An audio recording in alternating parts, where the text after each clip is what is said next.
Alright, welcome to Pbteck, and in this video I'm going to give you StarTimes Burundi customer care number.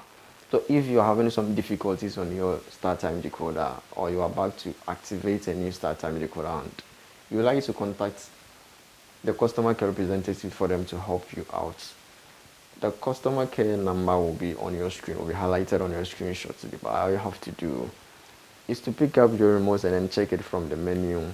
They can change it from time to time, so you pick up your remote, you press on the menu button, which is the M button on your remote, and on this page you have the channel list on the right side and then the other menu on the other side. So use the arrow left key and then shift it to the other side, and use the arrow top and down key and then search through the list.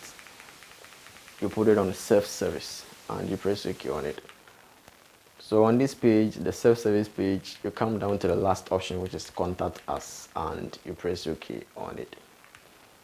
So on this page, as you can see, you have some listed country numbers over there with their flag attached to it. So with a Burundi number, you have 2275929 and other numbers over there. So you pick any number that you want to use it to call, and you call them. The number will be highlighted on your screen, so you pick the number and you call them for. But make sure that you have enough airtime before calling them. They want to deduct at a normal calling rate, so you should be aware of it before calling them for. If you find this video helpful and you're new here, all you have to do is subscribe, you hit the bell icon, you share on other platforms, and you keep coming back for more. Thanks for watching.